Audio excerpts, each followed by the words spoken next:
সুপ্রিয় দর্শক আসসালামু আলাইকুম, welcome back to my channel. কেমন আছেন সবাই? আশা করছি সকালে অনেক বেশি ভালো আছেন। বরাবরের মতো আবারও চলে আসলাম নতুন আরেকটা পিঠার রেসিপি নিয়ে। আমার আজকের রেসিপি মসুর ডাল দিয়ে খুবই সহজ এবং অনেক মজার একটি পিঠা। আশা করি আমার আজকের রেসিপিটা আপনাদের সহজ মনে হবে এবং ট্রাই করবেন, আপনাদের কাছেও ভালো লাগবে। আর রেসিপি ভালো লাগলে লাইক, কমেন্ট এবং শেয়ার করতে ভুলবেন না। শুধুমাত্র মসুরের ডাল আর চাউলের গুঁড়া দিয়ে খুব সহজে কিন্তু এই পিঠাটা তৈরি করে নিতে পারেন, খেতে কিন্তু অনেক মজা।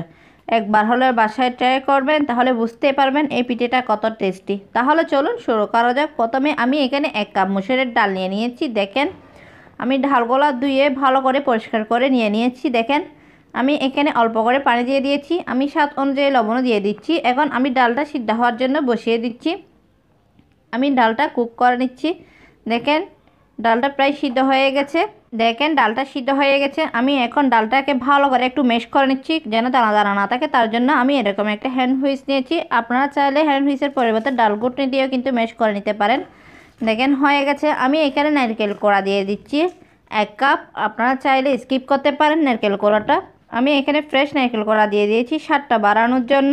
দেখেন আমি এখানে 1 কাপ চাউলের গুঁড়া দিয়ে দিচ্ছি। দেখেন আমি প্রথমে অর্ধেক দিয়েছি, দিয়ে আমি এখন ভালো করে একটু মিক্স করে নিচ্ছি। আমি সবগুলো একসঙ্গে দিই নাই, কারণ বেশি হয়ে যাবে তার জন্য।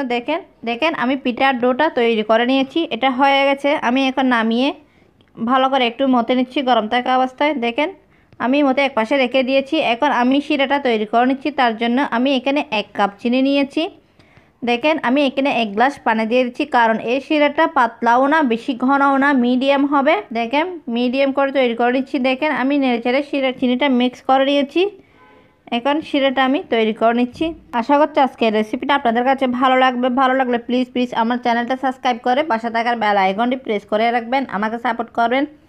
দেখেন শিরাটা হয়ে গেছে। আমি এখন নামিয়ে রেখে দিচ্ছি এক পাশে।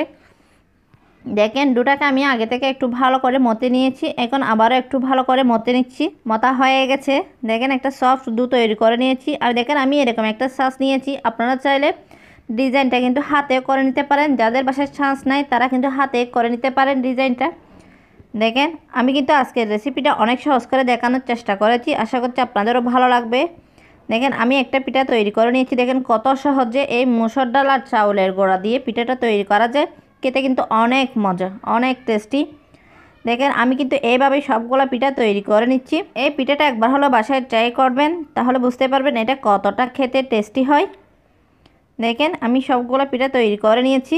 আমি পরের স্টেপে চলে যাচ্ছি। আমি ভাজার জন্য আগে থেকে তেলটা খুব ভালোভাবে গরম করে নিয়েছি, কিন্তু আমি এটা কুসুম গরম করে নিয়েছি। বেশি হাই হিটে গরম করা যাবে না, তাহলে পিঠাটা দেওয়ার সঙ্গে সঙ্গে কিন্তু ফেটে যাবে।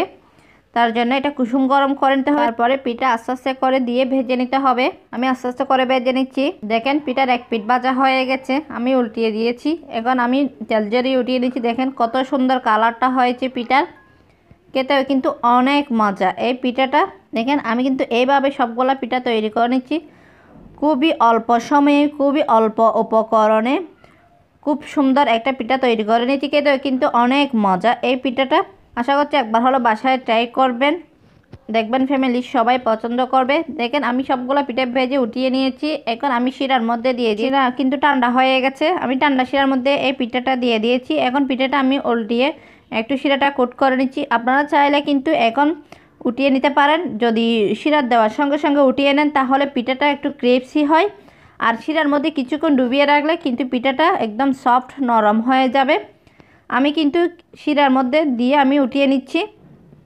দেখেন কারণ এটা এখন একটু ক্রিপসি উপরে ক্রিপসি হবে, ভিতরে সফট হবে। ওরকমে যদি শিরার মধ্যে কিছুক্ষণ রেখে দিই তাহলে পিঠাটা একটু সফট হয়ে যাবে, নরম হয়ে যাবে। তার জন্য আমি একটু ক্রিসপি রেখে দেবো, তার জন্য উঠিয়ে নিয়েছি। দেখেন আমি আপনাদেরকে সাফ করে দেখাচ্ছি। দেখেন কালারটা কত সুন্দর হয়েছে। দেখেন কত জুসি, উপরেটা ক্রিপসি, ভিতরে কিন্তু নরম। এই পিঠাটা খেতে কিন্তু অনেক মজা। এই মসুর ডাল আর চাউলের গুঁড়া দিয়ে এই পিঠাটা খেতে কিন্তু অনেক টেস্টি।